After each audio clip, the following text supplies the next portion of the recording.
Are you ready for the best Kansas City Chiefs podcast? Welcome to the Chiefs Blitz Podcast, brought to you by ChiefsBlitz.com, your top source for Chiefs news. Our podcast is produced by Bowtie Sports and hosted by Nick Athan, Lou Montagna, Andre Tillman, Hense, Todd, and special contributor, Fox 4 sports reporter and anchor, Harold Kuntz.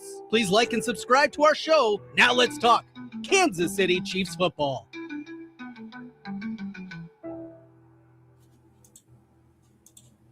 All right. Let's welcome everybody to the latest edition of the Chiefs Blitz Podcast, brought to you by Underdog Fantasy. I'm your host, Nick Athan, along with Mr. Hense Todd, Mr. Andre Tillman, and Mr. Lou Montagna. It is usually a Red Friday this time of year, but that's not the case anymore. It's kind of gray. Lou and I hope that the Super Bowl gap is not another 50 years. I don't think either one of us are going to be around, but we get an off year. And I think we're all excited about the opportunity to what we can do with this football team, what Andy Reid's going to do, what Brett Veach and Clark Hunt are going to do. Changes are already being made. We'll get into all of that. But first, let's talk about our sponsor, Underdog Fantasy. All right, there it is. If you want to play one of the best games out there, you can sign up with Underdog Fantasy. Just use the code Chiefs Blitz. You play 5, you get up to $100 in bonus dollars. It's pretty simple. Just make sure you're eligible in the state in which you reside. You'll know once you log in. And so we wish everybody the best of luck on divisional round football. Got some great games coming up Saturday and Sunday. I think this is the greatest, one of the best weekends of all time of every year. The 8 remaining teams as they battle to reach the Final Four and ultimately to decide who will be in Super Bowl 60. In Palo Alto. Is it Palo Alto? Santa Clara. Yeah, when they played there, that was on the campus of Stanford University. That's right. This is at the home of the 49ers, which obviously they're still in it. And to Nick's point about the greatest weekend, and you got to throw in Monday night, the college. That too. College football playoff, national championship, IU and the U. So that should be an awesome game. Who y'all got taking that game? Oof. Mendoza. What you mean, Mendoza? I think Miami at home. I know that defense is going to be really challenged to face that Indiana offense, but I think Miami, just because they're playing at home, I just give them a little, maybe a 25% chance to win the game. But I'd like to see Miami over Indiana. Miami, this defensive front is good though, Nick. I ain't gonna lie. I just love the way Miami plays football. They just ball out. They had so many injuries last week during the game, and had every reason to believe they should have lost that game. But Beck just decided, I'm going to put this team on my shoulder. Made some incredible throws. Obviously, the game-winning touchdown with the run. He's just special. He's been in college 6 years. It's been a long time. You talk about a roller coaster. At one point he's looked at as a potential number 1 overall pick. He kind of falls off the map there at Georgia, ends up transferring to Miami. Started out pretty good there, and then it kind of fell off during the course of the year. They make a run at the end. They get in the playoff, and everybody's looking at them. Well, Notre Dame should have got in, or this school should have got in. And here we are. They're playing for the national championship. So he's definitely back on the uptick, and there's plenty of draftable He's players. Not beating Mendoza, though. He ain't beating Mendoza. I'll tell you that, man. Plenty of draftable players on both teams. That ass. You hear me? Yep. I'm just saying. Number 1 pick in the draft, man. Mendoza, man. So who do you like in this game, Coach? Who do you have? I don't know, Lou. I don't know. It's tough. Damn right, I'm going for Mendoza. You damn right. So Indiana, baby. Indiana, baby. You're just hoping he falls to the Cardinals. You know what, Nick? We don't need him. That's right. Who's your starting quarterback next year? Kyler Murray is back. Come on, sir. What you said, Kyler Murray? Kyler Murray is back, baby. The Mighty Mouse himself is back. No, I don't. Kyler Murray will be the starting quarterback of who in 2026? Man, listen, Arizona. That's a big. That's one to think out, about. Isn't it? Out with Gannon. Now we got some key interviews going on in the desert right now. We got some guys coming in. Mike LaFleur, Lou LaFleur, and we got Robert Sly. Robert Sly coming in, man. Robert Sly coming in too. Man. No, who do you got, Hense? No, they're interviewing Mike LaFleur. Matt is still in negotiations. There you go. Yeah, Nick, it's Mike. Matt's not quite on the market yet. They would have to trade for him, is my understanding, since he's still under contract. But Mike LaFleur, obviously, offensive coordinator with the Rams. He's part of that whole tree that all those guys that kind of came from Mike Shanahan in Washington and that whole incubator, and they kind of dispersed a little bit, but they all kind of, are from the same cloth. But that should be an interesting one. Cloth. I still got to believe Matt Nagy's the leader in the clubhouse for the Cardinals. So. Hey man, on to the next topic, man. On to the next guy. But who I'm gonna pick, I think Indiana Mendoza, man, he's kind of giving me that Peyton Manning vibes. You know what I mean? He's giving me that Peyton Manning, you know what I mean? When he was at the Indianapolis Colts, he's kind of giving me that type of vibes. But Lou said, you don't want him to get out to come out to be the kid that played for, I forgot his name, Tim Tebow. You don't want to be that type of guy either. But no. I think he's much better quarterback than Tebow. But I'm just saying that there wasn't anything outside of the intangibles with Tebow. It was hard to see anything, and obviously Josh McDaniels thought enough of him to make him a first round pick. But I think Mendoza is definitely the best quarterback in this class. He is more than it. Just the way the draft looks right now, he's hit it at the perfect spot. He wins the Heisman. His team's playing for the national championship. There really aren't any other quarterbacks that you can sit there and say, yeah, this is definitely a guy. And he just looks like he's kind of run away with this thing. So it wouldn't be shocking if he was the first overall pick. Yeah, that wouldn't be shocking. So, yeah, I think I wouldn't be surprised if this is a very low-scoring game. I think both teams have really good defenses. If you recall the Big Ten championship game against Ohio State, I think it was 13-10. And both defenses just kind of settled in, and it was very difficult. So we'll see. I'm very intrigued to see what both quarterbacks do because, Beck is maybe he's transforming within his 7 years of college. He's like the third iteration of Carson Beck. Right. Hold on. Before we get too far in the show, this is for John Harrison. You can either choose the Warren Moon Hall of Fame Chiefs mini helmet in real time, or the Tom Flores Super Bowl IV. Is John here? Or John is here. So John, there he is. You get to choose one of these two. He doesn't care about that, Nick. He's spitting out stuff all over the place. Jeff Hafley interviewing with the Raiders and the Steelers. Why? I think he's a little upset about that. Derrick Henry still running on this defense. So there you go. Let me know, John. Tom Flores or Warren Moon. Yeah, man. What they said, let's get into some of these updates that happened during the week, Luke. All right, very good. The New York Giants news, they're welcoming New York Giants head coach Harbaugh. I don't know, when was this put out? Because it's not official yet. He still hasn't put pen to paper. Evidently, they've agreed on a lot of major things. There must be something that is a little bit of a sticking point. Could have something to do with GM Joe Shane. So stay tuned. I don't know that this is going to fall apart by any stretch, but really until he signs things, I mean, everybody's kind of like, hey, he was the prohibitive favorite there. I thought as soon as he stepped down, that was his move. That's where he was going. That was going to be his first choice. And so we'll see how that goes. But that's a good move for the Giants. That's a good move for the Giants. I mean, they're working it out. It's a great move for the Giants. Great. It's kind of a home run. Hell yeah. I like the fact that they went anti-ageism.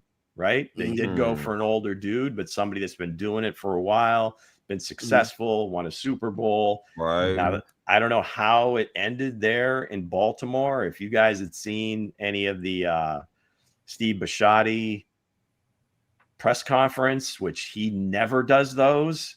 Right. And he was quite candid and just seems like a guy you'd want to have, like, he should have his own podcast. Yeah, man. But he's one of those owners that just kind of wants to stay out of it and just, hey, we'll hire somebody every 15 so many years. I'm just excited for the Giants, man. They did hit a home run. They did, man. You know what I'm saying? His pedigree is solid, so I'm all for it, man. Good deal. Good deal. Yeah, what else? I know you said something about you put something in the chat about Andy Reid was John Harbaugh, but Gary, I got the quote. Do you have Gary Myers? Yeah. He's been a writer in New York for forever, as long as I've been, I think, watching sports. I mean, he's been around forever. He said after John Harbaugh was fired by the Ravens last week, one of the first people he consulted with on his next step was Chiefs head coach Andy Reid.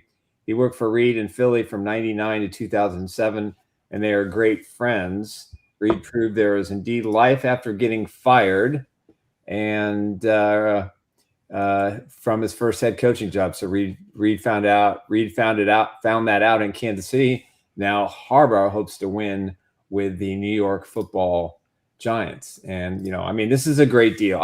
I think Joe Chenal, he was in all the meetings. So he was on the plane. Save for one. One of the Mara brothers apparently traveled down to Baltimore last Sunday, I believe, and they had a lunch and everything else. Now that was the initial meeting, but I'm saying he's representing ownership. So are the Maras hiring him, or is Joe Schoen hiring him? Well, so that's where Joe Schoen's not hiring anybody.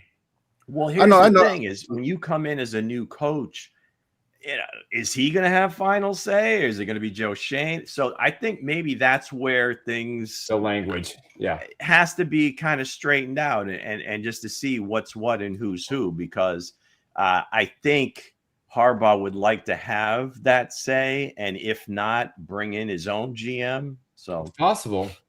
I know you said he probably trying to bring in his GM. Could a hold up be Jackson Dart? You know what I mean? Could he say he want to go get Mendoza? He don't want to go. He probably don't want to come in with Jackson Dart. No, I think that's the last thing on his list. I think he probably, one of the reasons he took the job was because Jackson Dart is there, as well as all, like, at the skill positions, they have some pretty good players. Defensive line, elite. They've got some decent defensive backs. They've got a high pick. They've got some cap space. So there's a lot there to work with. So this is actually, and then you've got just the, whatever, $20 million a year, whatever the hell they're going to pay him. It's a good number. So it's I don't know that he could have done any better. Maybe Atlanta. He's in a great position. But it doesn't have, but the Falcons don't have the same pedigree as the Giants are like kind of one of those blue blood organizations. Yeah. And that's a completely winnable division. He walks in. He's the best coach in the NFC East. And it's not even close. It may do y'all see that picture? Do y'all see that picture, man? It's already set in stone. He's a giant. It's already he is the best. He will be the best. And that picture, that's confidence. He's him.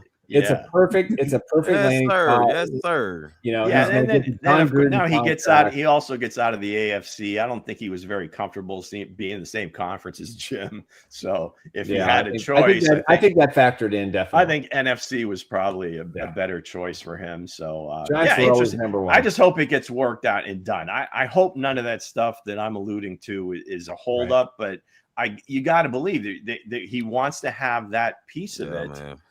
Kind of straight, and you would have hoped during the course of an entire day that would have been a big part of the conversation, but we'll see. It's not done until it's done. He's got to sign it. Yeah, it's supposedly been done for 48 hours. Hey, you see those chains? It's done. See, the change around his neck is already his signature. It's already done. It's already set in stone, man. He's clearly going to be in charge. Assistant coaches, budgets, salaries. Who's going to have final say in the war room. I would imagine that the Mara family is going to give him the keys to the entire kingdom, and Schoen's job is to go do what his head coach says. So I can't imagine taking the job for anything less than that. Keys to the kingdom. All right, so let's get to the next update. When Patrick Mahomes said at the press conference yesterday, Luke. There we go. Per our own Harold R. Coons. Harold, well, mostly Fox, but we are claiming him as ours. So Patrick, quote, "It's a long process." He's talking about the rehab, but I'm excited for it. The full update from Patrick Mahomes on rehab and hopes to be back by week 1. And I'm sure if you're a Chiefs fan, you've probably already seen his press availability yesterday. Was the first time since the injury. Yep. But yeah, we'll have something to say about that in Factor Cap. But yeah, that's just a little tease. Exciting news, Kingdom. Exciting news, man. Week one, guys. Week 1. Man. Yeah, I don't think we have any doubt. I don't think there's any doubt he's going to do everything he can to get back for game 1. Oh, my gosh. You even mentioned throwing OTAs and mini camps. Yeah, man. He's going to try his ass off. He's going to work his tail off to get it done. Yeah, I don't think there's ever any question doubting what he talked about asking the doctors if he could just throw a brace on and finish the game after they kind of knew there was a good chance there was some tears. Can't do any more damage. And he's like, F that, I'm going back in. That tells you a lot about the character of Patrick Mahomes. Like, guys, remember we talked about quarterbacks? Nothing different that we've seen. It's just a character, Luke. Mahomes got that character that we all want in our quarterback. That's the type of character, that dog. Yeah, I mean, these guys. When we talking about that dogs coming out of college, Patrick Mahomes is it. At the elite level, dog, boy. These guys are kind of psychopaths in a good way. Yeah, they live, eat, and breathe the sport. They feel like they're letting people down if they don't show up, or even when they're badly injured. So yeah, I will never ever question so Patrick's motive. Put it in the chat. You think Patrick Mahomes gonna be ready game 1? Put game 1. Put game 1 in the chat. You think you want your boy to go nutty in game 1, man? Look at that. All right, so Kareem producing the show now. He's got it out there before he even comes out of Hense's mouth. Hey, Kareem came back. Kareem came back with a little something. What kind of Wi-Fi do you have, Kareem? Hey, Kareem came back with a little something. I feel you, Kareem. I feel you. Did YouTube kick you out? Did you have to come back as at Joe Delaney? What's happening here? Hey, so what just said? Let's get into the other update. No, go ahead. All right, so here we go from our own site, from our own Hense Todd, I believe. Accountability is a theme of the 2026 offseason. Per sources, Chiefs are moving on from running back coach Todd Pinkston. Following a season where the offense struggled with consistency and missed the playoffs, Andy Reid is clearly not settling for the status quo. First, the wide receiver room, now the running backs. The offensive staff reset is officially in high gear at One Arrowhead Drive. Who's next? You never want to handicap who's getting fired next. I mean, that's hey, somebody goes, we'll talk about it, whatever. But I guess the speculation is out there that I would imagine, like the offensive line coach, probably there's a decision to be made there.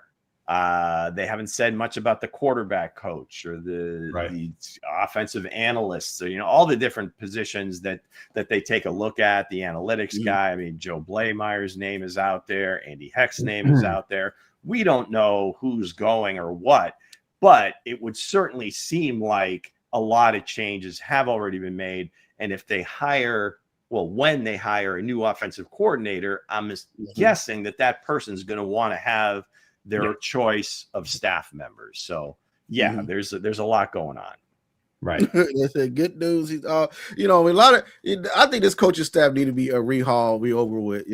Get done. Start with the running backs, especially the running backs coach, the wide receiver coach. You know what I mean? We need some good dogs back into this room, and also, in other news, go ahead, Luke. All right, so continuity in the third phase. Sources. Despite the current offensive staff overhaul, the Chiefs are expected to retain special teams coordinator and assistant head coach Dave Tobe for the 2026 season. If you saw, I think, my retweet on this, I said the Sunshine Boys are back. Now that is a really deep cut reference to a movie, maybe from the 70s or 80s. They were all pretty old. Let's just leave it at that. And then, of course, appealing to the AARP set. But no, all kidding aside, I don't know that you put all of the special team struggles at Tobe's hands. Again, I don't think he's forgotten how to coach those positions. No, and he's also I think a lot of it has to be with roster turnover, guys coming in and out. It's about production, man. It's So, about production, man. You ain't producing, gotta go. So we haven't seen many special teams. When the last time you seen a touch scores? Right, exactly. I think somebody had put a video like out 4 there years ago against Denver. I think it was there was one McCole Hardman against Miami. So I mean, we're going several years back, but I think we have 2 in the last 7 since Tyreek left. But I don't think that was really the cause of anything that happened during the course of this year. You can say, hey, Harrison Butker, maybe he's seen his best days, but he tends to figure it out, and so I don't know that is coaching. It's about producing the special teams, kickoff returns. We haven't seen no explosive touchdowns. We haven't seen nothing. You know what I'm saying? Kareem, did you see Kennard balling out against the Bears last week? He caught a pass. He ended up fumbling, but hey, he caught a pass. He's running down the field. That was a big man. I do want to say something hold on. I do want to say something in defense of Tobe. I mean, you have to also remember there were a lot of injuries, which means a lot of guys who were special teams guys had to play regular snaps, and then that thins it to the next tier of guys. And then you had all these young guys on the roster who probably didn't have a lot of experience. It isn't like they gave up. They didn't give up a touchdown run. They didn't give up a punt return for a touchdown. Maybe they gave up some field position here and there. And, Butker's Butker. Butker's going to figure it out, and he's still one of the best kickers in the league. So, he picks 2 or 3 guys, before the roster cuts and says, hey, Andy, I really want these guys on special teams. But, they relied a little bit too much on Remigio. Clearly that stage of special teams is over. It's going to be Brashard Smith likely going forward, or Tyquan Thornton. So, he did get some guys out there late. And so, and he's a good sounding board for Andy. I have no problem with him staying on. I think actually it's the right move. As the assistant head coach, he does take some of the responsibilities of the day-to-day off Andy. So I'm totally fine with keeping the two of the 3 Sunshine Boys. Yeah, the Sunshine Boys. Man, just produce some damn points next season. Shit, I was all about producing, man. That's all. It's all producing points. Right.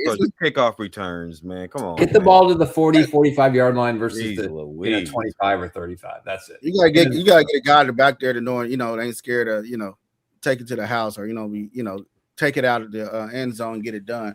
And Brashard Smith was showing that, credit, You're going to be good next year. You watch. If you got a guy that's out there, just getting it done, they wasn't using them on, in the running back room that much until like the back end of the season. But yeah, I can see him next year getting it done, after they, bring in, LOVE. He doesn't have to be more reps.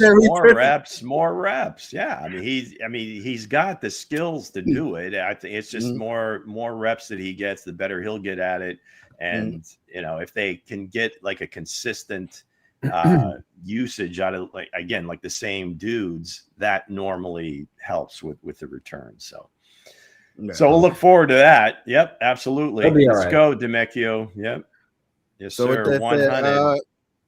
But they said, let's get into. Hey, what about this guy named Ty Hill, bucking for a homecoming? I don't think I've ever heard of Ty Hill, but I don't know, who is he? Evidently, he wants to go home. And now, where home is? I don't know, but where the heart is, baby. But it certainly seemed conspicuous the way, I guess, the subtweet that he had kind of like latched onto, and it seemed to hint it was towards Kansas City, Missouri. So yeah, so the cheetah is again just doing cheetah things. But do y'all want Tyreek Hill? Do y'all want Hill back though, Kingdom? Do y'all want Hill back? Real talk. Do y'all want him back? Here's the question. Do you want the old gang to come back together? Do you want Hill, Kelce, and Mahomes for one more year? Hell yeah. You want to delay the building of the potential future of the offense? That's the big question. And Nick, you're a pretty big proponent of 87 coming back. I think 87's coming back regardless. Now, Tyreek. Well, then why not? I could certainly see the advantages. The kingdom would love it, but he's also had a lot of off the field issues since he's been in Miami.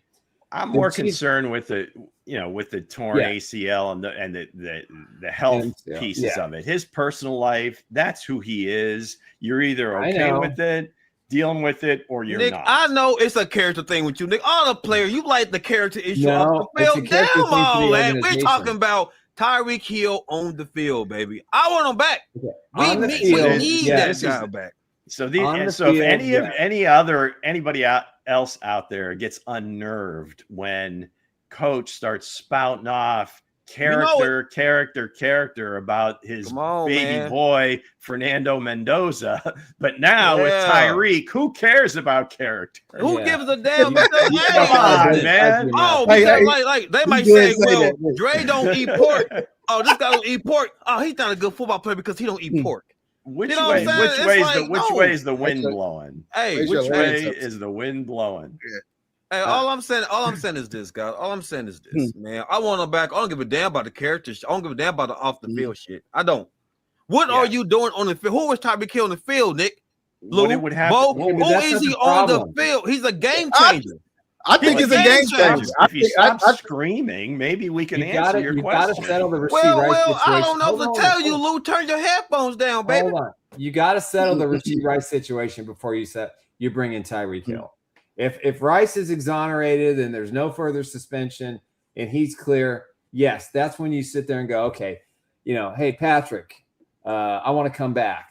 I'll sign a team-friendly deal. I've already made $120 million being in Miami. I'm good with it. What do you think? Will you help me out? Or the Chiefs have a conversation with his agent, Drew Rosenhaus, who they have who have a great relationship with.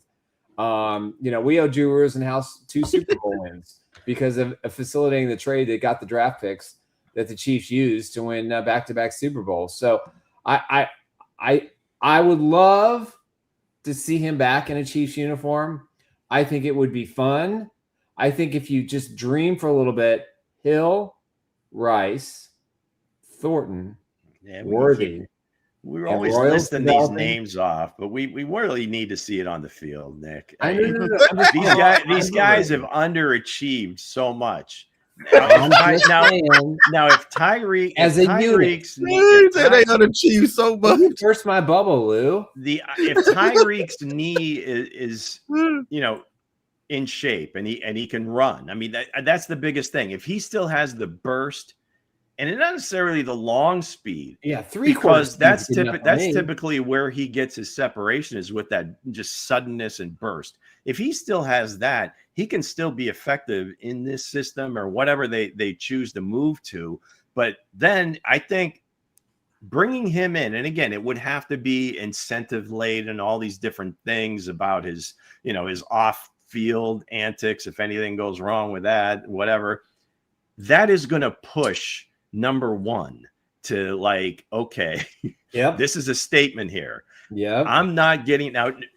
Injury aside, I get it. He was hurt all last year or whatever, but he has got to be on notice and have to. And that's one guy that I think does need to be pushed. I want Hill back, guys. Hill's a game changer. He's a game changer. So that would be a game changer. I think that would be kind of the things they would look at to say, all right, is this worth it? Because, like you said, there's only a couple guys under contract right now, and they got to fill that room. So maybe it's an after the draft type thing or whatever. Then it's what does Miami? Lou said something about underachieving. I mean, we all had high expectations for the receiving core.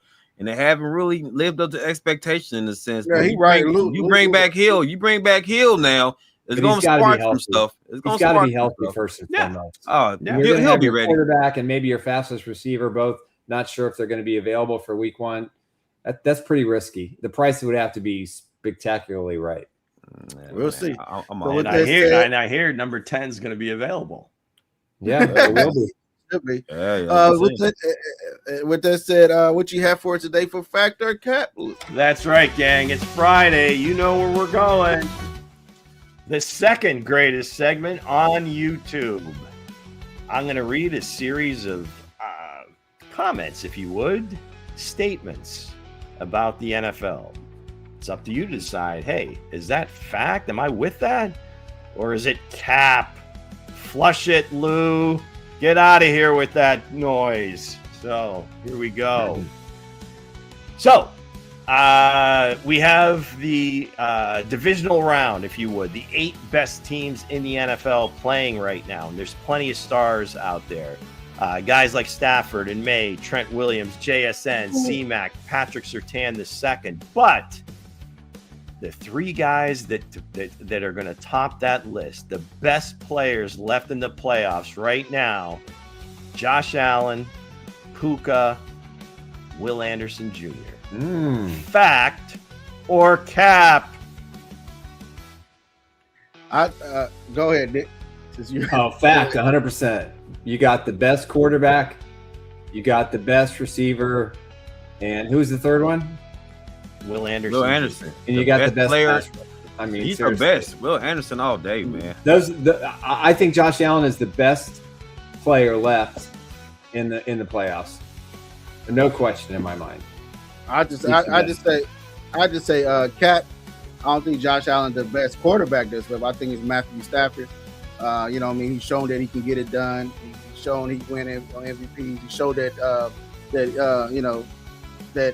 he won a Super Bowl ring, so he already got that up under his belt.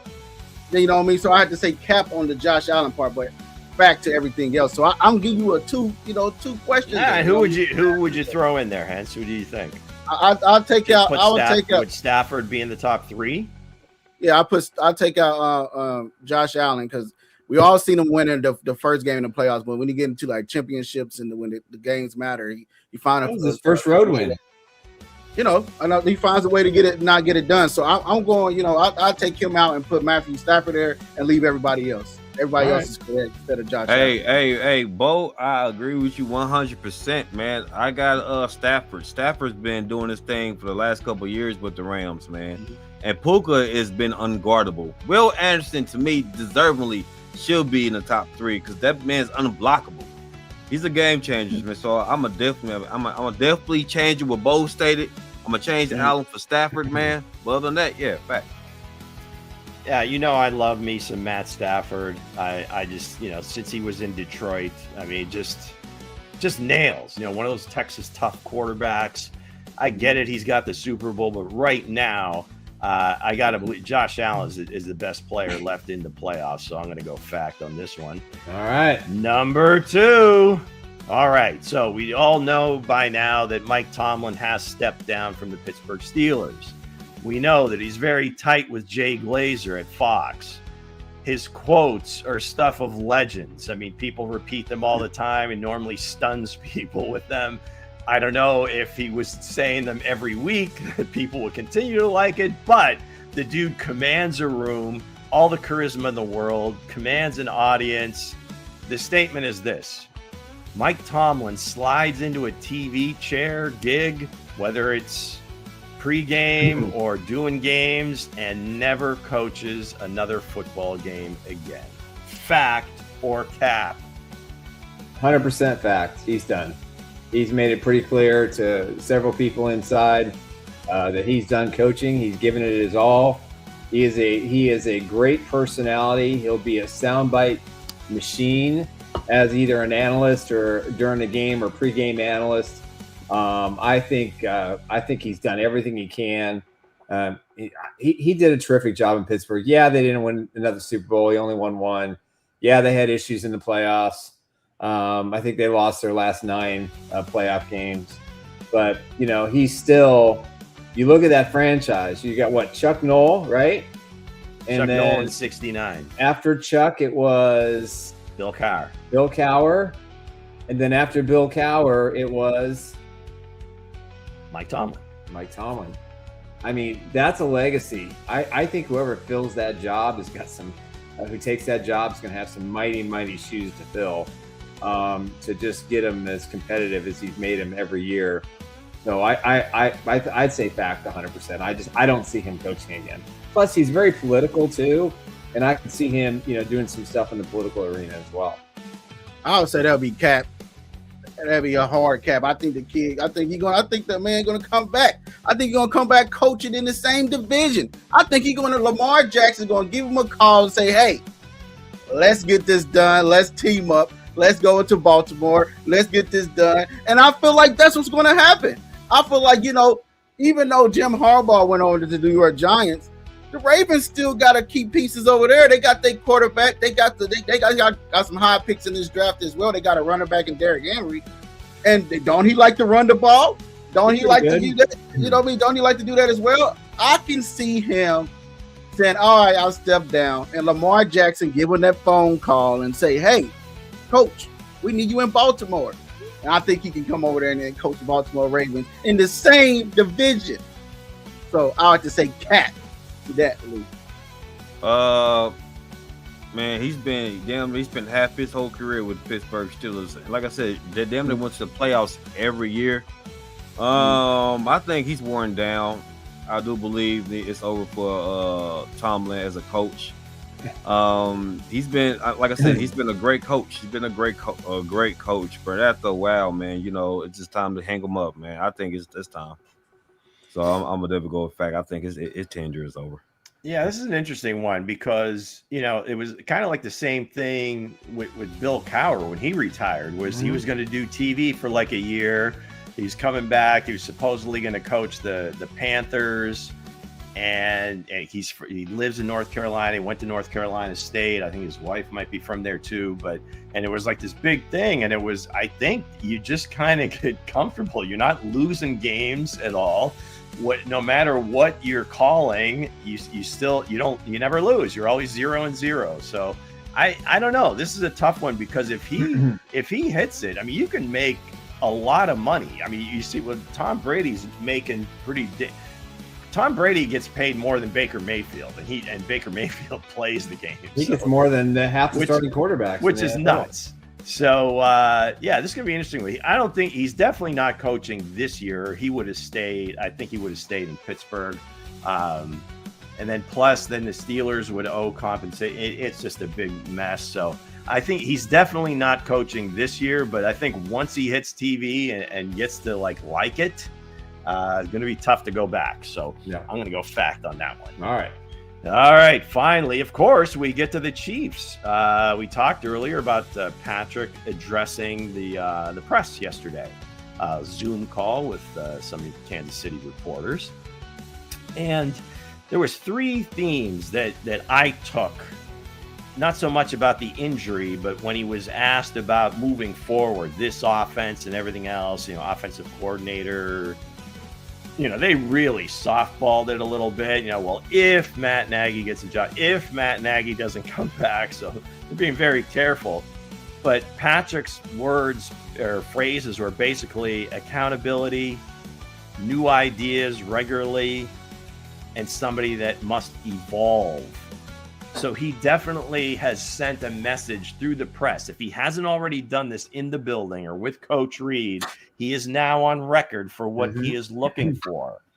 So if you kind of match that up with the Sunshine Boys, how about a guy that has coached under Jim Harbaugh, under John Harbaugh, has been an offensive coordinator, has been a quarterback coach, a wide receiver coach, has been a head coach at the college level, 3 Pac-12 championships, 5-3 in bowl games. He's won a couple of Rose Bowls. I mentioned him last week. Chiefs' new OC, former head coach at Stanford, David Shaw. Fact or cap? I would love that, first and foremost. I think he's a terrific coach. I think he definitely would bring fresh ideas to the offense, and I would love it. I don't think he's a candidate at this point. I think it's narrowed down to 3 guys, Cliff Kingsbury, and Dable, and Mike Kafka. But if I was going to think outside the box, and I really wanted to do something to shake things up, Lou, that is a terrific suggestion. Do I think it happens? I'm gonna say no. 53 years old, so he's just AARP eligible. So he can join the club. As much as I want to say fact, I would love that. I'd just say cap. You know what I mean? I think it's gonna be, if he's talking about that, you know what I mean? It seemed like he was, storing up, you know what I mean? He want Cliff back. You know what I mean? That's what I heard. I sent you a picture. You got to post it. I heard, you know what I mean, Cliff, you know what I mean, he stood up in the line. Then Hollywood Brown put it out there as well that, hey, Cliff could be a guy, you know what I mean? He's not, but hey, maybe it's Cliff. Maybe Patrick Mahomes is waiting till, January the 19th, and Matt Nagy's contract is up, and they're gonna announce Cliff Kingsbury here in Kansas City. So you gotta look at and listen to words, and everything else. I think he was talking about his own boy, Cliff Kingsbury. That's all I'm thinking. I think it's all. I'm gonna say, I'm gonna go ahead. I'm gonna agree with you though, Bo. It's Cliff all day. It's Cliff, man. Everything's circling around Cliff. If y'all watch the last show, you see the camaraderie, you see the love that him and Mahomes have, and then he'll, making his spiel, like Hollywood Brown, man, like the family, you can feel it, guys, you can feel it, man. It's all in the kingdom, man. Hollywood and then tweeted it out. Mahomes love him. Cliff loves Mahomes. I mean, why not? You know what I'm saying? Why not? So there it is. Why not? Yeah. I sent you another tweet as well. But guys, look at the giggle. Look at the giggle. They laughing together, they chuckling. Come on, man, it's Cliff all day. Yeah. So what? So AT&T Stadium, is that Jerry World? Yeah, I think that's real. There is so much AI dripping off the screen with that. I don't even know what it's called Photoshop, sir. Yeah, but now they call it AI. In my day, it was Photoshop. So this past year, David Shaw spent as the passing game coordinator for the Detroit Lions. Previous to that, he spent a year in the front office at Denver. Mm-hmm. So he's touched a lot of parts of organizations, and I don't know if you've ever seen him. He's been not this past year, but I think 3 or 4 years in a row was on the NFL Network's coverage of the NFL draft. Mm-hmm. The guy is, just nails. He's good. So I think that would be an interesting one, because you would think it would be like an automatic for the Chargers, because he was the OC when Jim was at Stanford. And then he was the OC in Baltimore so who knows? Maybe he ends up with the Giants. So anyway, I just think that is just like a very interesting one that's off the beaten path, and maybe somebody that's not interviewing for head coaching jobs that they might have a better shot at. I think he has interviewed for the offensive coordinator position in Tampa. Mm-hmm. That's the other thing too. And this is a little inkling too. And maybe it's just the way NFL is covered. But every time they talk about these jobs, they talk about these great OC jobs available. Philadelphia, Detroit, Tampa. And you never see them mention the Chiefs in there. So again, it's like, because none of these names are being associated to the Chiefs outside of us, I think, and other Chiefs sites and whatever, who are wishing that these guys will be affiliated with the Chiefs. But just the fact that it doesn't come up as, hey, what the hell? You get to work with Andy Reid, Patrick Mahomes. Why wouldn't you do that? Right. But then the answer is, then the other side of it is, well, wait a second. Andy Reid was the head coach. He's calling the plays. You got the best quarterback in the world.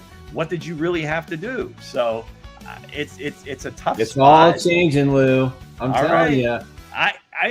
I hope it does. There's going to be a big shift. I'm just not feeling it. All right, folks. That's going to do it for this week's version of Fact or Cap, brought to you by our friends at Underdog Fantasy Sports. Play 5, get 100. Speaking of rumors, the promo code Chiefs Blitz. I don't know who this is, but Anthony Disbeho Jr. 1369. Beep, beep. I just heard cancel his wedding plans for July. Uh-oh. That means you're either getting married in May or June, or they're going to wait till after the 2026. It's really hard. It's really hard to find a venue, I hear. Yeah, it's probably pretty hard for that massive of a group. Do you really Let's go to Vegas. Do you really think they are going to have a problem finding a venue. You know what they should do? They could have it anywhere they want. Okay. They should do it in Vegas. They should rent out the Sphere and just do it there and broadcast it. I think it'd be great. Broadcast it. A special moment. Special moment. We're going to the whole world cheering on what will be the Princess Di wedding of this era. I could see have it on just one of those. I think it's Ritz-Carlton has their own fleet of cruise ships, ultra high end, and just go out into the ocean with put them together in a triangle. 200, 300, 400 of your closest friends, and just we're in international waters. The captain could marry us. What you got for us, Bo? What you got, man?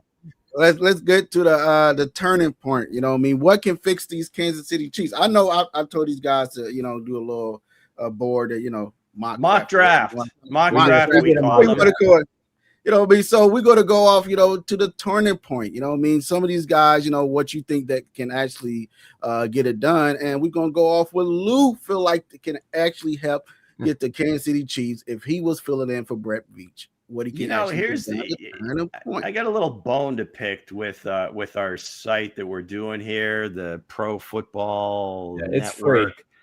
Yes, that's the best part of it. I don't think the Chiefs currently have the 225th pick, but if they did, and Malachi Fields was sitting there, which in this version he was, right, this would be a home run. A seventh round wide receiver, big bodied dude. I mean, he's very underrated. He transferred in from Virginia.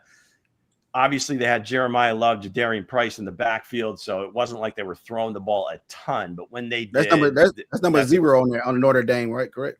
I believe so. Yes. Yeah. I got him on my board. So go ahead and finish breaking down. With all right. So first, or the ninth overall pick, I go here with the edge rusher David Bailey. In this particular iteration, I believe that my 2 top receivers were gone. Bain was gone. I think Caleb Downs was gone. So a lot of the top players, but I do believe that this kid is going to end up being the best natural pass rusher. Now, are the Chiefs going to kind of change the way they look at outside rushers? That would be part of it. But if they did, I think this kid would be a natural. And I think, he's probably a 10 sack guy, 8 to 10 sack guy as a rookie. So the 40th pick, I'm going with Chris Bell, big bodied wide receiver. I think they do have to add to that group. I mentioned earlier that they only have 2 guys under contract and they have to, consider everybody. Perhaps Tyquan Thornton resigns. But, this kid, again, he's like 6'2", runs 4.4, was a sprinter in high school, 220. So he's got all the size. He got injured. Speed is there. He got injured, did he? Like he got an ACL or something like that? No, that was Jordan Tyson. Chris Bell. Yeah, he did. He got hurt. In the past, yes. And I think I don't know if he's going to be available for the All-Star games. But I think he's going to be drafted, and I think right about there. I think in the second round somewhere, second or third round. Okay. All right. Go ahead, see you next. All right. So we missed out on Jeremiah in the top part of the draft. Jadarian Price slides to 74. Now I know he didn't get the usage at Notre Dame. I think that's a good thing. He's got all the skills, the speed, elusiveness. I dare I say, I don't think he's as good a prospect as Jeremiah Love, but I think the difference isn't nearly what the draft position is going to be. So I love Jadarian Price at this point. Next, I got Tim Keenan, the third natural run stuffer in the middle. The Chiefs have been craving that for quite some time. I don't know if you're going to devote a 4th round pick to it, but in this case, I couldn't pass him up. He was available, so I grabbed him, and I think he may be an instant starter at that position. Now, he may not be on third downs, but he's definitely going to be a guy first and second down being a run stuffer. Yeah, but Chris Bell tore an ACL, had surgery on his torn ACL. Yeah, so it happened in the Cardinals game in December. So yeah, maybe he's not going to repair, but that'd be a good steal right there if he's there sitting there. Luke.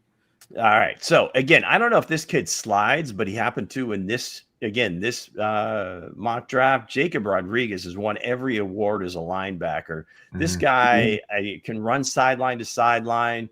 Again, with the flux at linebacker with the Chiefs, you never know how this is going to go. If Leo is gone, then you definitely need somebody of this caliber to fit in for him. I think he won the Butkus Award, some other awards. If you watch Texas Tech play at all this year, this guy's everywhere. Ball hawk, can stuff the run, can cover.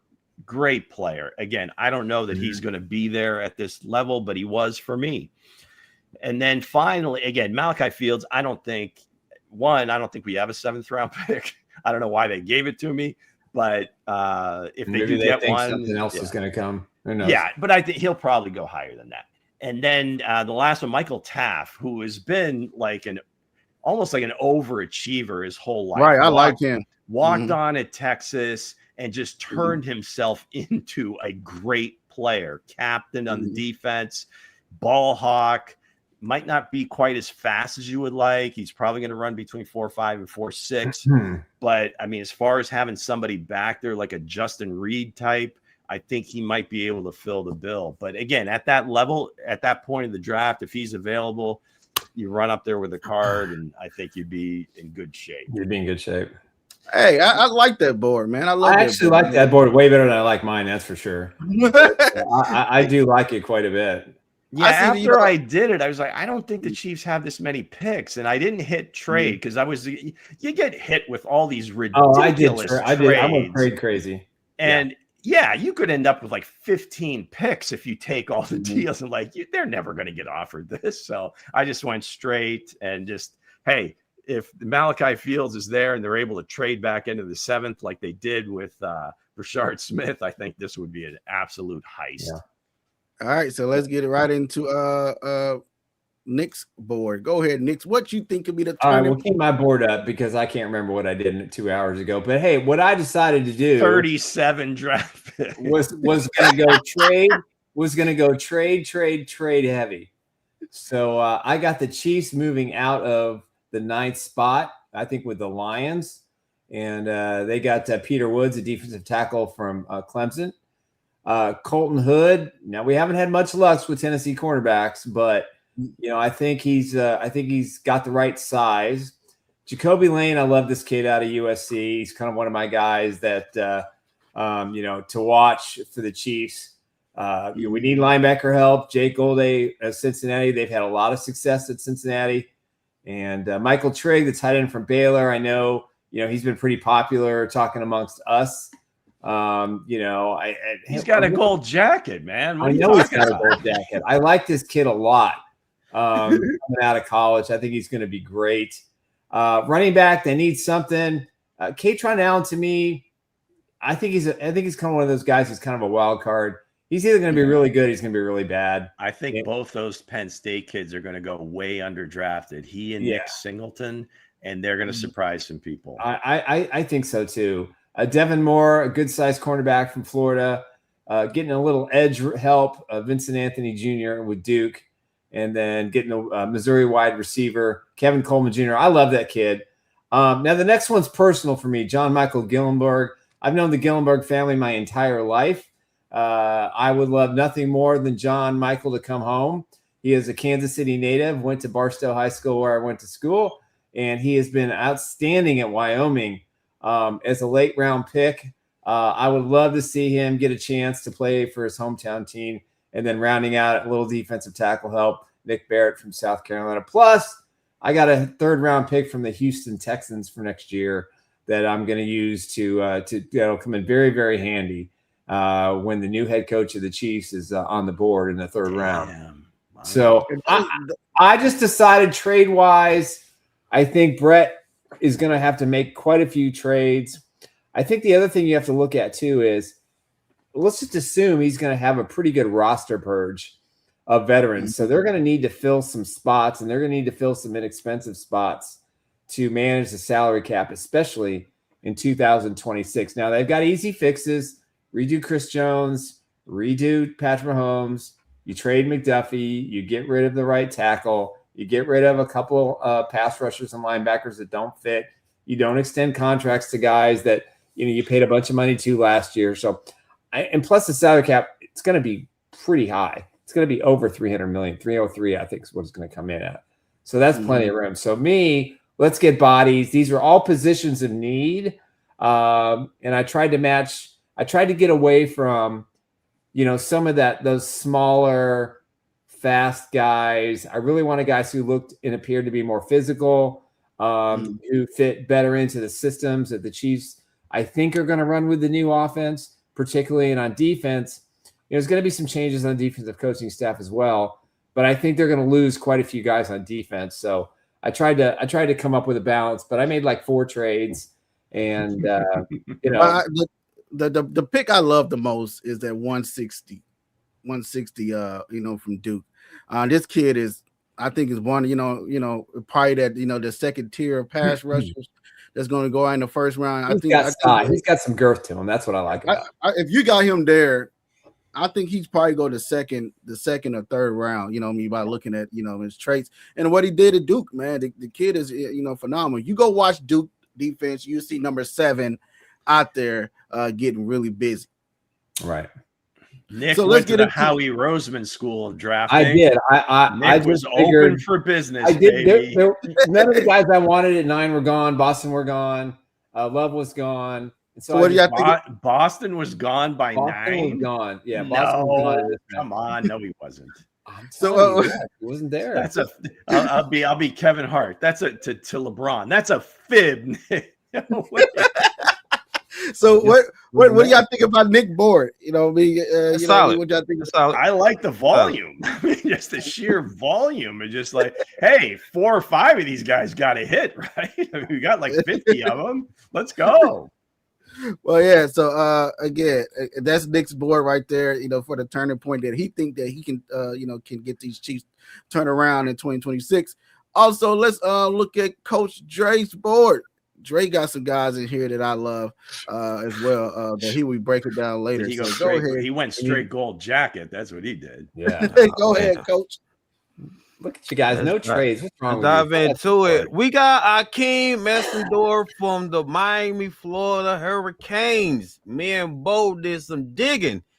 And I said, well, I'll be damn, bro. He reminds me of a Chris Jones with a little bit more spunk. You know what I'm saying?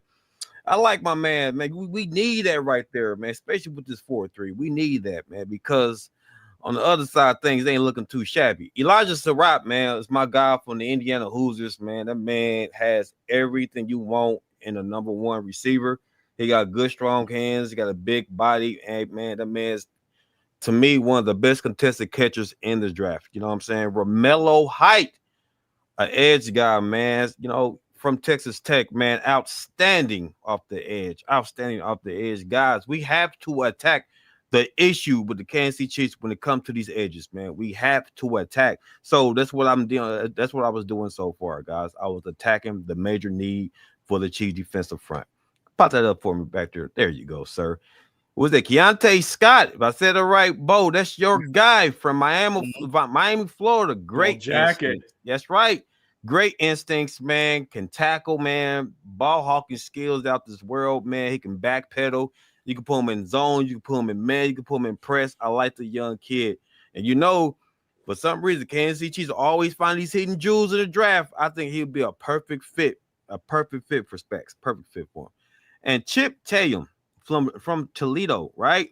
The Chiefs do need a running back, right? They do need a running back. I like this young kid right here, man, right?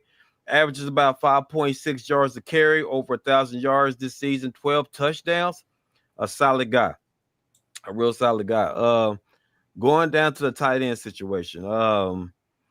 Riley Noah Kowalski. If I said his name right, from the Hoosiers, man, to me, he's just a filler. We're just going all Indiana, man. Let's go. Yeah, hey, to me, he's just a filler. You know what I'm saying? Because the Chiefs are already pretty decent on the tight end situation. So I said, why not get the young man an opportunity? You know what I'm saying? He's a big guy, about 6'2", 6'3", big guy, good hands. So I said, why not? Why not throw another tight end out there? I love the board, man. I like what you did there. I like the guys that you brought in. I like the I like Elijah. I think for Indiana, that wide receiver, he's sitting there at 40. Yeah, man. Yeah, he kind of make you watch a kid play little Mike Evans into him. You know what I mean? He got that swag about him. And Scott there, man, the Miami cornerback, man.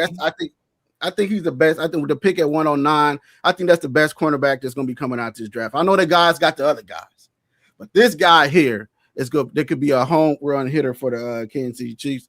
I think you muted Nick, so if you mute yourself. But other than that, man, hey, you like the board? Everybody like the board. I don't know. Kareem must got an outstanding board because every year we do a draft, we think he got the board of the year. He think got the best board. We'll see, Kareem. We'll see. Kareem's gonna have a shot in April. He really focuses on special teams, so that he gets upset if you don't take a guy like that. Mesidor is a guy I love because when all the talk about Bane, the more you watch, I mean, Mesidor is almost as good. The only thing he has going against him is I think he's like 25 years old. So I don't know if he's going to go in the top 10. I certainly like him as a prospect. I don't know that he's going to be that high. You might want to look, maybe depending on who is there. It's hard to say, but I like that guy Surratt. I think he can be a great player too. These guys are in the championship for a reason, and he's one of them. And then the same thing with Miami between Mesidor and Keontae Scott, two great players on that defense. So, yeah. That dude is nasty, man. He's a dog, man. If he's in the Chiefs uniform, man, that'll be amazing. But looking at my board, I know people going to question. Wait, do we need to put sunglasses on first? Do we need, because that gold is going to just be. Let me put my glasses on in case I can't read your first. It is the golden board, man. It's the guys that's going to be out so here. That's bright. It's so bright. These guys, I think that's going to be rising. I see some of these guys on y'all board because they are on the golden jacket. We don't get an intro like this. With a golden jacket list. But for my board, I got Jeremiah Love. Everybody know I love. The Bengals said, "Hey, we want to jump up in front of you. We want a spot in front of you." I said, who you trying to get?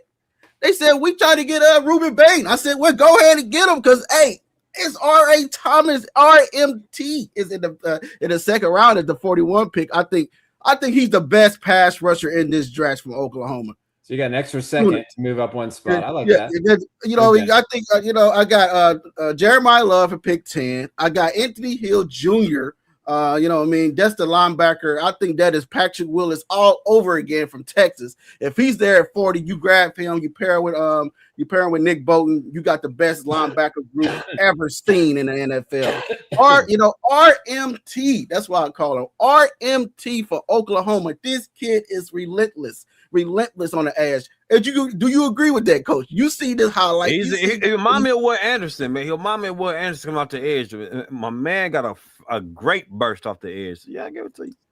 Yeah, but and then I got McDonald from for Iowa State. This kid, Ohio State, what you want to call him. But I don't like the school. The Buckeyes. I don't like the school, but I like the kid McDonald. He don't get no love because he got all the other guys around him. He don't really get no love for real. But if you look at his tape, he's a guy that's clogging up the middle. He's a guy that actually getting it done for them. And also, he's Scott from Miami. I can't say that much about Scott. Scott is the guy that actually got here getting it done. A cornerback that you can get him at 109, man. I think he'll be starting for the Kansas City Chiefs on the other side of that, on defensive side of the backfield. You got Burks there. Now, Oklahoma Burks, I like him. If you look at him, that's Tyreek Hill. Go watch his tape. It's Tyreek Hill all over again. Sides, be body built. The kid is built like a brick house, man. This kid is fast, elusive. He's all that on the board. And like Nick had the kid from Duke, Junior, the other pass rusher. If you watch Duke defense, man, and numbers, you see number 7 popping off the board all the freaking time. So I feel like that board there could be the actually turning point for the Kansas City Chiefs. I know all of us have, some guys that we have as a turning point for the Kansas City Chiefs, but these boards right here, I think all you guys did a good job on it. I think all you guys had a love it, board there. So what y'all think about the board, man? Just let me know. Oh, well, I mean, obviously you're gonna go down you're gonna go down in the ship with love, and that's fine. I hope we get him. I mean, it's not like they can't use him. You know, I love the hill. I'm with you about Anthony Jr. Yeah, I don't know enough about Kalante Scott or Caden McDonald, but Mason Thomas definitely is a solid edge rusher. The fact, you know, you make a deal with the Bengals and you get that pick, that's pretty good. I'll take it. Mm-hmm. What do y'all think? I like Jeremiah. You know, Jeremiah Love to me is also he's the best running back coming out the draft, man. Keontae Scott from the Hurricanes, man. I just love the energy, man. I love the character. I love the character. He's a dog, man. He's feisty. I love the feistiness about him. And Mason Thomas, man, coming out the edge, man. Again, I love the burst coming out the edge. So solid board, bro. Solid board. Yeah, I think if you're able to get those guys, Caden McDonald, I think he's got a real chance to go like near the end of the first round, top of the second. Our Mason Thomas, same thing. Now that is close to the top of the second, but still you're like 9 picks in. So he's going to be one of those guys that, you know, you love him or you don't. So he could, if there is a team out there, I could see all 4 of those guys that you have on the left side be first round picks. Or worst case, 3 of them will go in the second round. So Caden McDonald, I think, again, if you get him there, that is a steal. Scott, I like him. You know, you see he's a playmaker. He's always around the ball. So I like those guys. Burks, I'm going to have to take a look a little bit more at some of the wide receivers. And Anthony, yeah, I don't know that he makes it that far, but you never know with these simulations, you know. If the guy's there, I mean, it's kind of stupid not to take him. But anyway, no, I like I said, those 4 guys on the left all have a chance to go in the first round. Yeah, so you know what I mean. Hey, if y'all agree with the boards, we're gonna be putting the boards up later on during the weekend on the social media. You know what I mean. You know, you're gonna have your haters, you're gonna have the people dislike it, but everybody, it's all opinion. It's all a crapshoot at this point until we know who's gonna officially declare, and we don't know they're gonna sign in free agency. Any list is gonna catch hell. Yeah. So that's just part of the game. Let's get ready for the flames. I like the fact that we're gonna have a lot of time to decipher all this. That's the most fun in the off season I think we're gonna have. We want to thank you know, I mean, all you guys for joining in on X. It's like I think on my end, I'm seeing 1,000 here. You know what I mean? I got people from Facebook, X, YouTube, you know, everywhere you guys are watching. Please hit that subscribe button. Chiefs Blitz is going to keep you guys updated. I know we got all like, you know, a lot of other Chiefs sites and stuff out there, but hey, you are not going to get it no other way raw and funnier. And you know, a lot of misages in this group. You know what I mean? We are going to be the guys to actually get, you know, everything else with, you know, bring it else. Read the Crayola box. Read the Crayola box. We want every box we can get. 2 ages, right? 60 plus. Yeah, Weston just sent me his mock. We'll put it up for next week. 60 plus on down, man. So before we go, everybody's Super Bowl teams when we started last week still alive? Yes. Chicago Bears. No, don't sound so. Come on. I said yes. Chicago Bears. I had Chicago Bears in New England. Okay. I got Seattle and Buffalo. Damn, I forgot what the hell I had, man. Shit, hell, because I don't know about room for Jacksonville or not. Shit. I know I had the Texans, though. I think I had the Texans. Yeah. You had Jacksonville. I think you had the Texans and the Rams, if I'm not mistaken. There you go. Texans and the Rams. Okay. Yeah, that's right. Well, actually, that was my pick, but well, there you go. That was Houston. I knew one of you did it. Houston and LA. Trey had Jacksonville. Yeah. I had Jacksonville doing a little something, but you know, it is what it is. You know what it is. Well, we want to thank everybody for joining it. You know, I mean, I got Chicago, New England. You know, if it gets done, it gets done. You know, that'd be fun. Who's the biggest upset this week? Who's got the chance to really kind of flip the script here? I say the Broncos beating the Bills and knocking them out.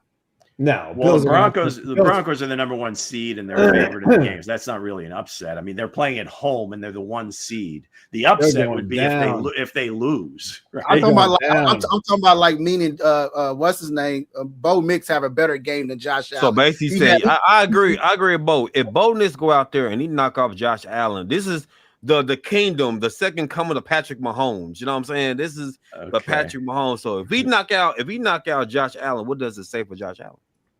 So that'll be a big upset because now the question mark would be who is Josh Allen? Yeah, is it just me or the Bills starting to look like either like last year's or the year before's Chiefs?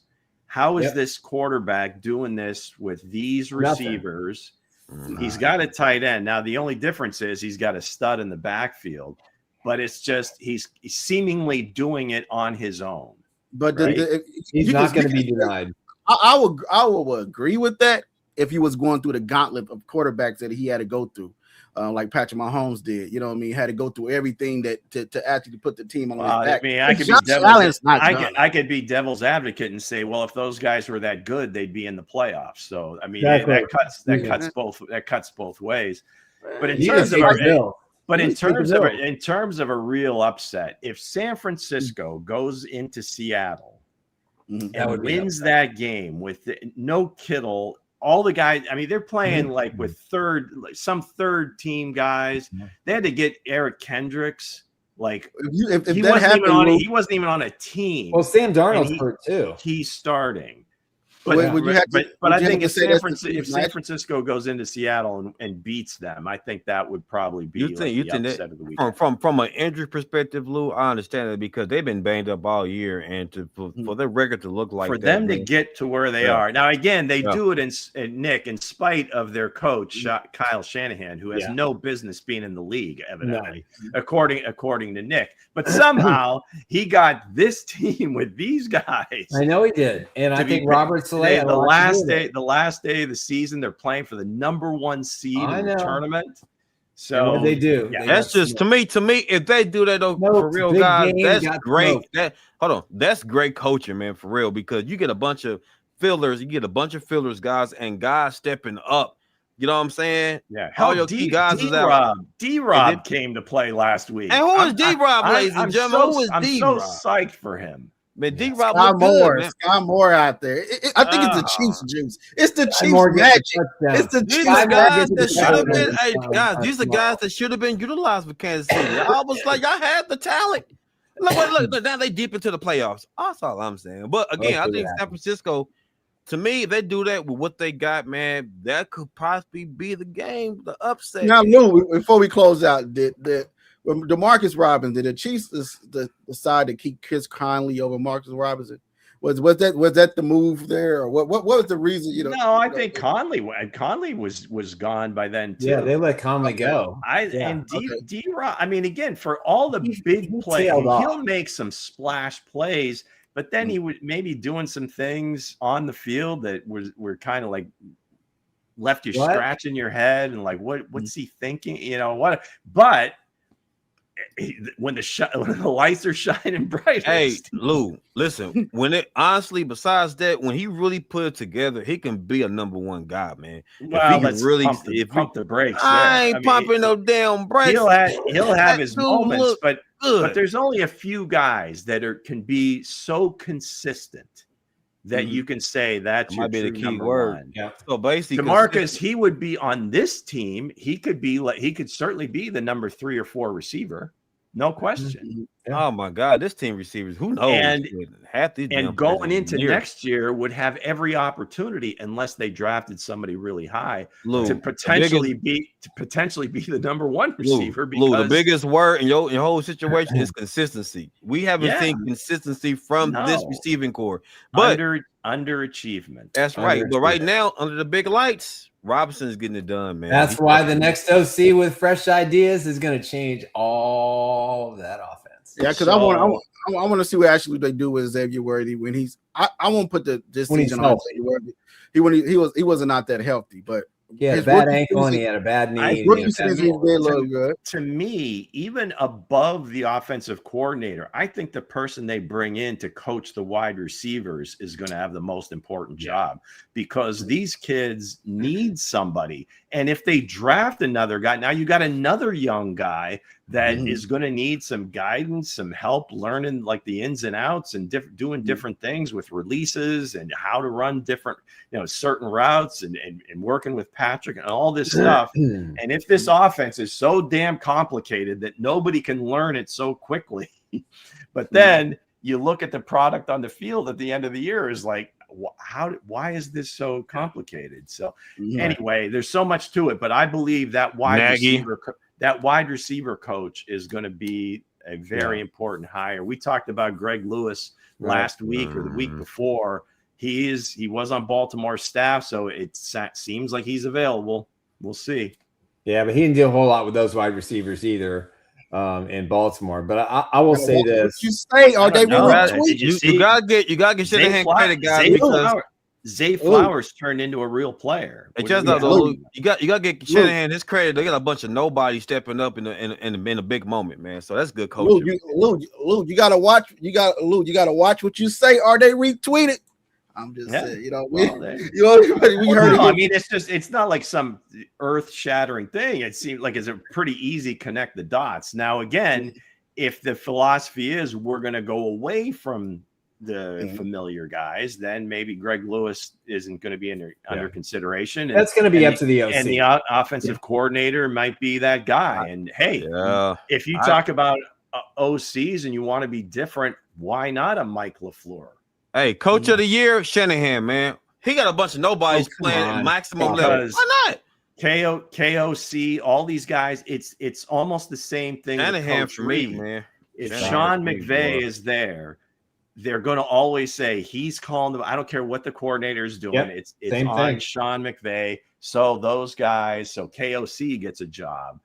The other LaFleur, I mean, all these guys. So as long as they touch, Sean McVay is calling the plays for the Rams. You think Sean McVay is calling the plays for the Rams? Of course he is. You don't think it's Mike doing that though? You don't think Mike's doing that? He's the offensive. Well, just like you trying to shove down the throat that Matt Nagy was calling the plays for the Chiefs. No, when you have the guy, the reason he has this job. Calling the plays, that's what it is. So why get an offensive coordinator and the head coach is? That's why it's all changing in Kansas City. I keep beating the horse. You guys that's what I'm trying to say, because all year it was up and down. First it was Nagy calling, then Andy Reid's calling. So I'm trying. Who's calling the plays? It's always like before when they used to say that EB was calling the play. No, he wasn't. I don't care what anybody says. And the same thing in Los Angeles with McVay. With Kevin O'Connell in Minnesota, you have an offensive coordinator, whether it's making tweaks, coming up with a game plan and the sheet and the plays and how you want to see, whatever. At the end of the day, that guy with a headset, that's the reason he has that job, is going to call the plays. It's just like a lawyer. It's just like a lawyer, right, Nick?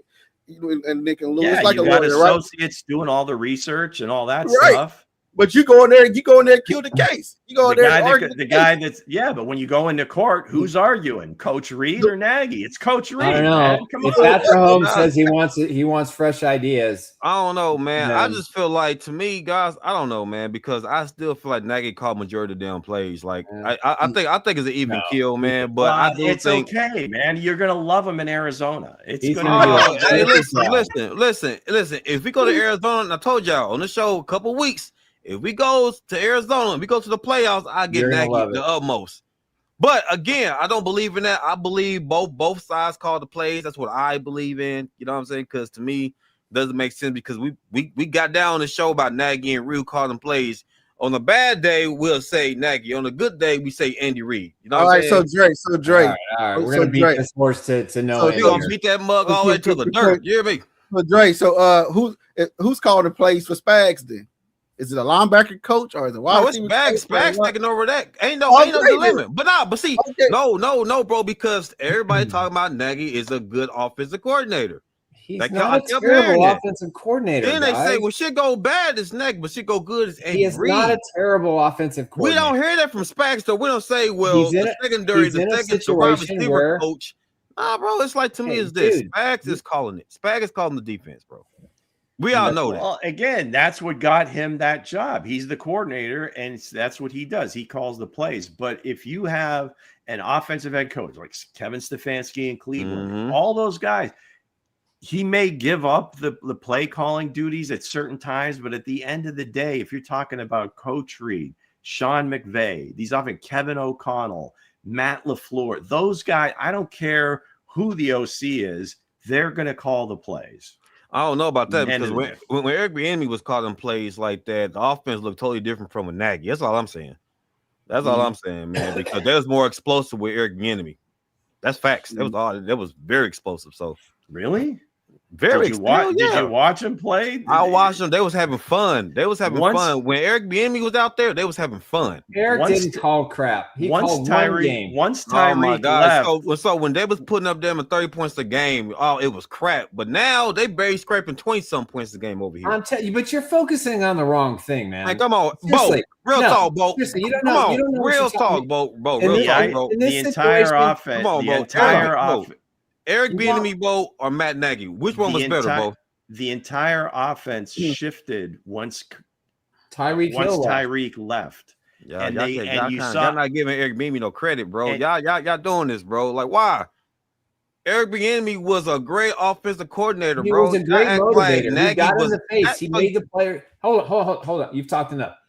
Nah, bro, I ain't gonna do that, bro. Y'all keep dissing Eric Bieniemy, bro. No, Eric Bieniemy's job was to get in the face. Dissing him. We're just saying Coach Reid called the plays. Nah, man. No, so here's the thing. I'm crashing the show tomorrow. When Eric Bieniemy was coaching, when Eric Bieniemy was over there with Andy Reid, the offense looked explosive. With Nagy over here with Andy Reid now, it looked dead to water. That's what I'm saying. That's all I'm saying. You also have to look. You also have to look at the personnel was different, but still, coach was calling the plays. But okay, he goes to UCLA. What happened there? There's something there, coach. We're not dissing him. We just don't know what it is that he brings to the table outside of being a very good running back coach and maybe having that little extra edge in motivation. Now, was it coincidence? What was the offense when Doug Peterson was the OC? What was that?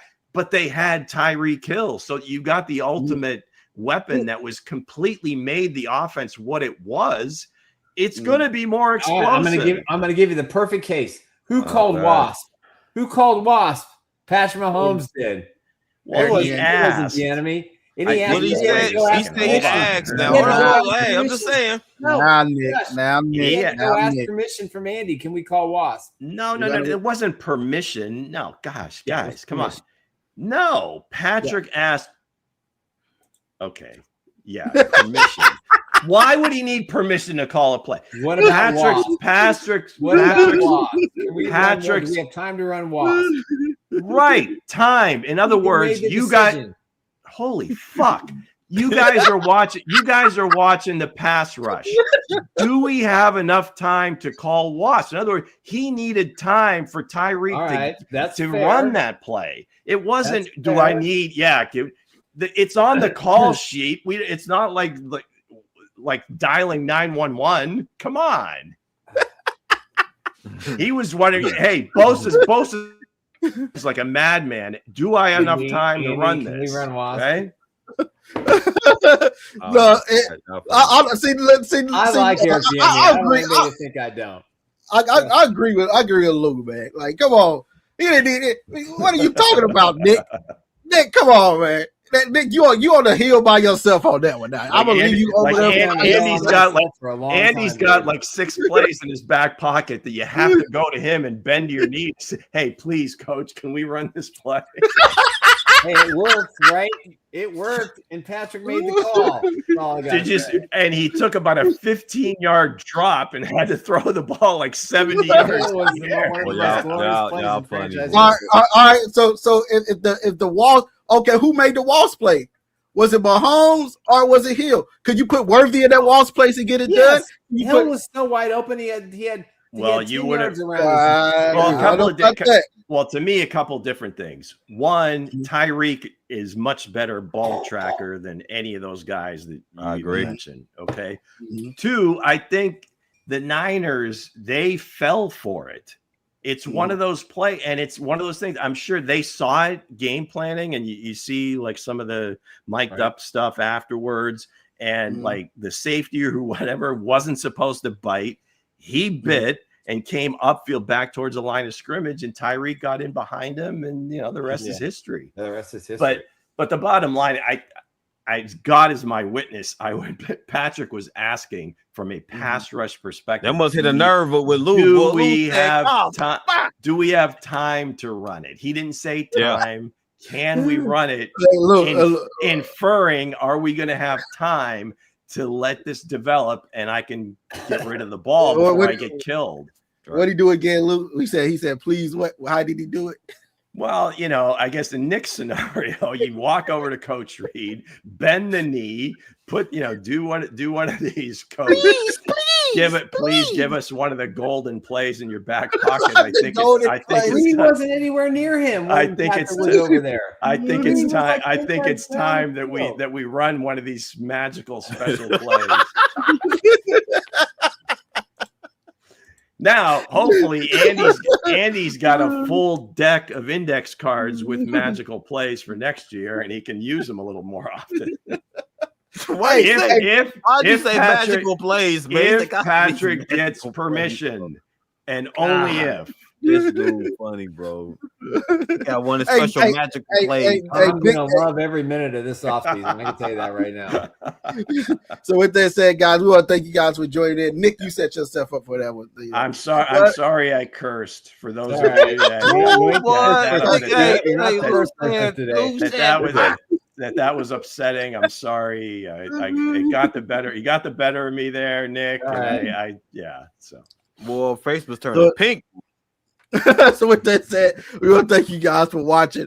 We'll see you guys Monday with Hurl from Fox 4. That's right. Enjoy the game. All right, guys. Have a great one. Thanks for joining us. No doubt.